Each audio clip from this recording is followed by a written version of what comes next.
Hello and welcome back to day 2 of 7 days of Halloween. Hi everyone, I'm Monica from TaylorMade Cards for You. And this week I'm sharing 7 Halloween cards in my 7 days of Halloween series. Today is all about layering, and we're going to be working with 3 stamp sets. The first stamp set, which is the images, is from Inkadinkado, and it's called Witching Hour. This isn't a new stamp set, but it's a good one. It has some great stamps for layering. The background stamp is from Stamploration, and it's called Damask. This is another good one. There are several stamp companies out there that have this design, and Stamplarations, of course, is one of them. This background stamp is a great stamp for Halloween, and it's very versatile, so it's one I highly recommend. The ink that I'm using is a Distress Oxide ink, and it's called Seedless Preserve. Now, anytime I'm working with a background stamp, I like to use my Misti. And this is because when you're working with oversized stamps, you may not get a perfect impression every single time.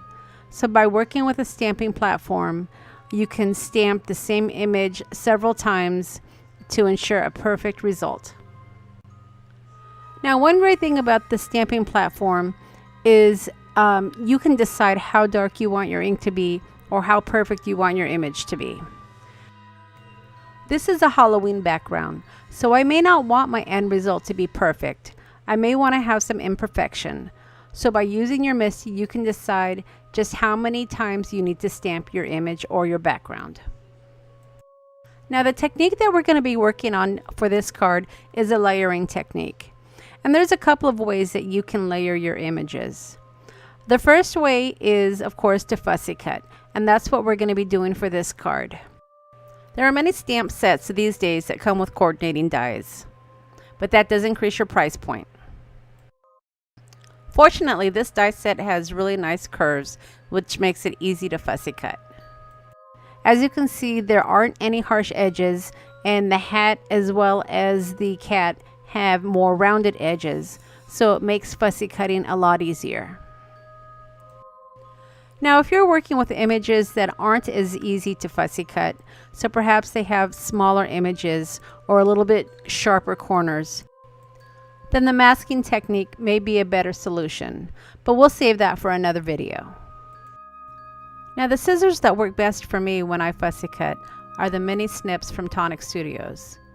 I do have the larger scissors as well, but I find that the mini ones work best. And typically after you fussy cut, you are going to have some white edges, but you can clean those up pretty easily with a distress crayon or even with some ink.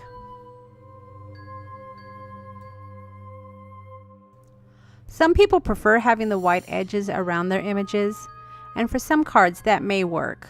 But since I am going for a Halloween card and I want to have some of the darker colors, I chose to actually cover up the white lines. And since I did stamp the broomstick with one of Distress Oxides, I did have the matching Distress crayon to edge the image perfectly.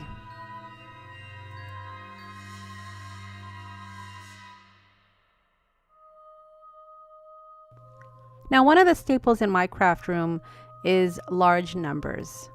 And if you don't have a large number stamp, I would highly recommend you get one for your stash. These stamp sets are so versatile. They can work for Halloween, Valentine's Day, Christmas, birthdays, you name it. A large number set can work for most any occasion. And I really like that it's a silhouette stamp because I can stamp over backgrounds such as this one and it still comes up nice and crisp, especially when I'm using my Misti. And these number sets are even easy to fussy cut if that's the way you chose to go. Now, after I stamped my silhouette numbers, I did come in with my drying tool just to make sure my ink wouldn't smear when I distressed my edges. If you don't have this distressing tool in your stash, you could easily accomplish this technique using scissors. And don't be too concerned if you do tear your edges just a bit when you are distressing them.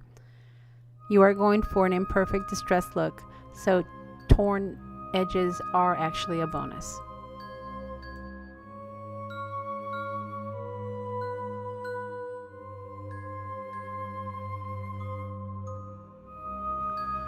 So at this point, you're ready to put together your layout. And once you've already stamped any of the image that you know you want stamped, you can go ahead and start working on your layout. The one good thing about fussy cutting is that you can overlay and you won't have to worry about the images being stamped. And that's one of the reasons why I prefer a fussy cut versus a masking technique. While I do mask, I think fussy cutting is a lot easier and it's a little bit more forgiving because you can move your pieces around to figure out exactly where you want them to go.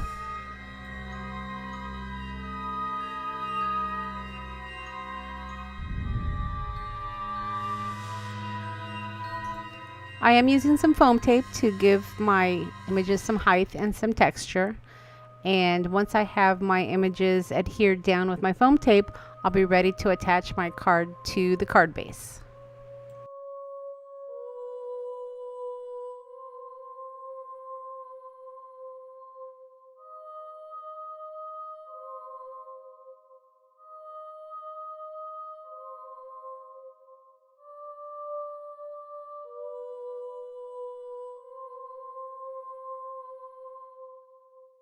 Now I am using my pink ATG gun to adhere my panel to the card base, but you can certainly use any type of adhesive that works for you. So once I have it adhered down, then I'm ready to add just a final touch. I always like to add some sort of sentiment or final embellishment, and for this card I decided to use the Halloween clipping stickers from the Tim Holtz collection.